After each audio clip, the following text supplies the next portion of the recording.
दोस्तों, भारतीय राजनीति की दो दिग्गज पार्टियां बीजेपी वर्सेस कांग्रेस। जब भारत ब्रिटिश शासन का गुलाम था तो 1885 में बॉम्बे में कांग्रेस पार्टी का जन्म होता है, जिसने भारतीय स्वतंत्रता के लिए महत्वपूर्ण योगदान दिया। बहुत सारी क्रांतियों में भाग लिया और बहुत सारी क्रांतियों को शुरू भी किया। महात्मा गांधी, जवाहरलाल नेहरू और सरदार पटेल जैसे महान नेता कांग्रेस में ही शामिल थे। वहीं दूसरी तरफ आज़ादी के बाद 1980 में नई दिल्ली में बनी भारतीय जनता पार्टी, जिसका उद्देश्य हिंदुत्व और राष्ट्रवाद के मूल्यों को बढ़ावा देना था। बीजेपी के प्रमुख नेता अटल बिहारी वाजपेयी, लाल कृष्ण आडवाणी और वर्तमान में नरेंद्र मोदी रहे हैं। दोस्तों, आज के इस कंपैरिजन वीडियो में हम जानेंगे कि दोनों ही पार्टीज की क्या क्या अचीवमेंट्स हैं, उनकी क्या है फेमस पॉलिसीज और face to face real data जैसे बेरोजगारी, महंगाई, पर कैपिटा इनकम और जीडीपी जैसे फैक्टर को हम एनालाइज करेंगे। और साथ ही आपको वीडियो के अंत में ये जरूर बताएंगे कि कौन सी पार्टी बेहतर है और क्यों बेहतर है। तो बने रहिए वीडियो के अंत तक। दोस्तों, दोनों ही राजनीतिक पार्टी के इतिहास के बारे में आप जान चुके हैं। दोनों को अलग अलग उद्देश्यों के लिए एस्टैब्लिश किया गया था। तो सबसे पहले बात करते हैं कांग्रेस की फेमस पॉलिसीज के बारे में। कांग्रेस की पहली फेमस पॉलिसी है आरटीआई, राइट टू इंफॉर्मेशन। इसे देश में 2005 में लागू किया गया। इसमें देश का कोई भी व्यक्ति देश की किसी भी जानकारी को प्राप्त कर सकता है, जो कि लोकतंत्र के लिए अहम भूमिका निभाती है।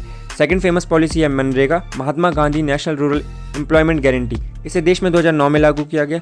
इसमें गांव के इलाकों में मौजूद बेरोजगार युवा को 150 डेज तक के रोजगार की गारंटी मिलती है। थर्ड फेमस पॉलिसी है prohibition of child marriage act. इसे 2006 में लागू किया गया और इसमें देश में बाल विवाह जैसी कुप्रथाओं को समाप्त कर दिया गया। फोर्थ फेमस पॉलिसी है राजीव गांधी फेलोशिप एक्ट। इसे देश में 2006 में लागू किया गया और देश के मेधावी व काबिल स्टूडेंट्स को एडवांस स्टडी और रिसर्च के लिए स्कॉलरशिप दी।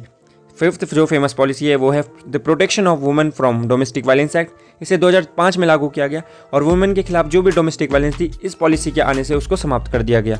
अब हम बात करते हैं बीजेपी की फेमस पॉलिसीज के बारे में। बीजेपी की पहली फेमस पॉलिसी है प्रधानमंत्री जनधन योजना। ये पॉलिसी कांग्रेस के समय की है। पहले इसका नाम BSBD हुआ करता था, basic saving banking deposit account, जिसका 2014 में नाम बदलकर प्रधानमंत्री जनधन योजना कर दिया गया। इसमें कुछ नए टारगेट्स को भी ऐड किया गया, जैसे 7.5 करोड़ से भी ज़्यादा अकाउंट्स को खोलने का इसका लक्ष्य था और अधिक से अधिक लोगों का बैंक अकाउंट बनाना था। सेकंड फेमस पॉलिसी है आयुष्मान भारत योजना। इसे 2018 में लागू किया गया। इसके अंतर्गत 50 करोड़ से भी ज़्यादा गरीब लोगों को 5 लाख तक की स्वास्थ्य कवरेज देना इसका टारगेट था। थर्ड जो फेमस पॉलिसी है वो है उज्ज्वला योजना। इसे 2016 में लागू किया गया। इसमें जो भी गरीब परिवार हैं, जो भी BPL में आते हैं, उन्हें फ्री में गैस कनेक्शन दिए गए। और जो फोर्थ फेमस पॉलिसी है वो है डिजिटल भारत अभियान, जिसे 2015 में लागू किया गया। इसमें पूरे भारत को डिजिटली आपस में जोड़ना था। जो आज हम UPI, गूगल पे, फोन पे और जितने भी सोशल प्लेटफॉर्म हम यूज़ करते हैं, वो सब इसी का एग्जाम्पल है। दोस्तों, अब आगे बढ़ते हैं और बात करते हैं दोनों ही पार्टीज की अचीवमेंट्स की। तो दोनों ही पार्टी ने देश को बहुत सारी अचीवमेंट्स दी हैं। बात करें कांग्रेस की अचीवमेंट्स की, तो कांग्रेस ने देश को IIT, IIM, AIIMS, RTI, green revolution, white revolution, India US nuclear deal और साथ ही सबसे जरूरी, जब भारत 1990 और 1991 में एक आर्थिक मंदी से गुजर रहा था, तो डॉक्टर मनमोहन सिंह ने देश को LPG स्कीम से इंट्रोड्यूस किया, यानी लिबरलाइजेशन, ग्लोबलाइजेशन, प्राइवेटाइजेशन। इसने देश की आर्थिक स्थिति को बहुत ज़्यादा सुधार किया। डॉक्टर मनमोहन सिंह हमारे देश के पूर्व प्राइम मिनिस्टर थे और ये कांग्रेस के ही एक बहुत बड़े लीडर थे। दूसरी तरफ बात करें बीजेपी की अचीवमेंट्स की, तो बीजेपी ने देश को GST, make in India, surgical strike, air strike, कोविड-19 में आत्मनिर्भर भारत, 3 तलाक और UCC जैसी बहुत सारी अचीवमेंट्स दिलाई हैं। दोस्तों, अब आगे बढ़ते हैं और बात करते हैं दोनों ही पार्टीज के face to face real data के कंपैरिजन की। तो दोस्तों, जब 2014 में देश में कांग्रेस की सरकार थी तो हमारे देश में बेरोजगारी दर 5.44% थी और आज जब बीजेपी की सरकार है तो 2024 में बेरोजगारी दर 8.01% है। 2014 में महंगाई 6.67% थी और आज हमारे देश में महंगाई 4.83% हो चुकी है। 2014 में हमारी GDP 2 ट्रिलियन की थी और उसमें ग्रोथ रेट 7.41% की थी। वहीं आज हमारी GDP 3.9 ट्रिलियन की हो चुकी है और उसमें ग्रोथ रेट 6.27% की है।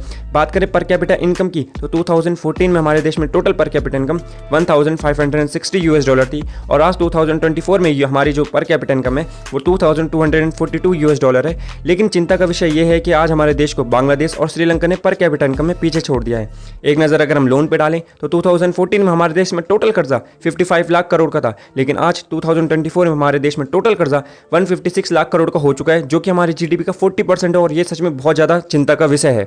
दोस्तों, हमारा ये आज का कंपैरिजन वीडियो यहीं पर समाप्त होता है, लेकिन हमने जो आपसे सवाल पूछा था कि कौन सी पार्टी बेहतर है और कौन सी नहीं, आप इसका जवाब सुनते हुए जाइए। देखिए दोस्तों, दोनों ही पार्टी भारत देश की है और देश के लिए वही पार्टी अच्छी होती है जो देश के शिक्षा, स्वास्थ्य, रोजगार, रक्षा, भ्रष्टाचार और महंगाई पर बात करे, ना कि धर्म और जाति पर। वर्तमान में भारत बेरोजगारी व महंगाई की बुरी तरह से चपेट में है। पार्टी कोई भी हो, लेकिन जब तक कोई भी पार्टी गरीबों व आम आदमी का जीवन स्तर नहीं सुधार देती, तब तक वो पार्टी अच्छी नहीं है।